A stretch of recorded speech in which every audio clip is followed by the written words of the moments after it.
Now, the Arab world is not alien to the Game of Thrones. Sometimes it ends quickly, like your T20s. Sometimes it stretches and puts your gauging power to test, like Test cricket. The last one was played in the House of Saud.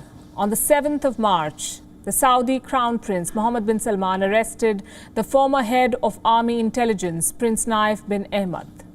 He also arrested the younger brother of King Salman, Prince Ahmed bin Abdulaziz. Why? To reportedly quash a potential coup.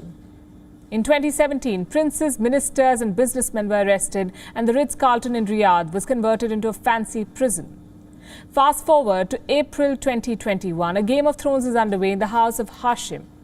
Jordan's former crown prince, Hamza bin Hussein, is under house arrest. He's been accused of targeting the country's security and stability. Jordan's allies, like the United States, have come out in support of his arrest. Statements have been issued in support of Jordan's King Abdullah, and they have come from the United States, from Morocco, Oman, Saudi Arabia, Egypt, Bahrain, Lebanon, Kuwait, Iraq, Qatar, Yemen, Palestine, and the UAE. Also, the Gulf Cooperation Council and the Arab League. You could say practically everyone is standing with the king. And their reaction tells a story. The story of Jordan's role in the region's security and geopolitics. You see, Arab countries like Kuwait, Saudi Arabia and the UAE have oil money. Jordan does not have that. What it has is stability.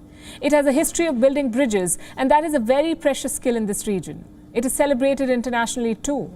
Jordan is considered as a stable partner by many countries. The United States is one of them. The US has given Jordan access to military equipment and aid. American forces regularly train with Jordanians. The kingdom is home to 3,000 American troops.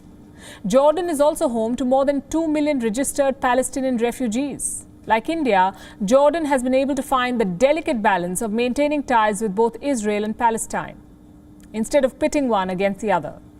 Jordan was one of the first Arab countries to sign a peace deal with Israel as far back as 1994. That's when it happened. Now, other Arab countries have joined hands with Israel and they're aligning together against Iran. You know that story. The Arabs say this is not about the Shia-Sunni divide. This is about security and stability. That's what they maintain. And they use the same words in the context of Jordan: security and stability. Every statement issued by the Arab world says the same. It's like a chorus, and it shows how critical Jordan is to regional stability. That's reason number one. Here's the second reason why Jordan is so important: religion. Jordan is the custodian of holy sites in Jerusalem, including the Al-Aqsa Mosque, the third holiest site in Islam. It also controls Christian and Jewish sites. Reason number three: Jordan is strategically important. It has withstood the impact of a 10-year-long civil war in Syria. That's in its north. It was also a key player in defeating the ISIS. Today, Jordan hosts 600,000 Syrian refugees. Like I mentioned, there are 2 million Palestinian refugees living here. It also has the presence of the Muslim Brotherhood. And unrest in this country could translate into chaos on its borders and could put the entire Arab region at risk. So while palace intrigues and power plays between rival princes is common in the Gulf region, in Jordan, it is rare. The country has a reputation for stability and making peace. Let me give you another example. Did you know that Jordan was the first Arab state to re-establish diplomatic ties with Egypt? That was back in 1984. As we speak, the Gulf region is in a delicate phase.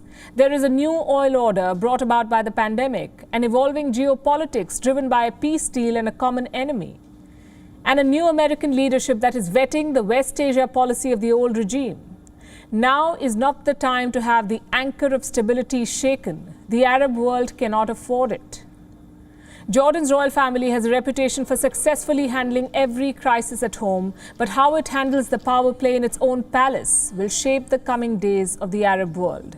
It will also affect the West Asian policy of your country, no matter where your country is, no matter which part of the world you're watching us from tonight. And that's exactly why Jordan was our cover story tonight on this show.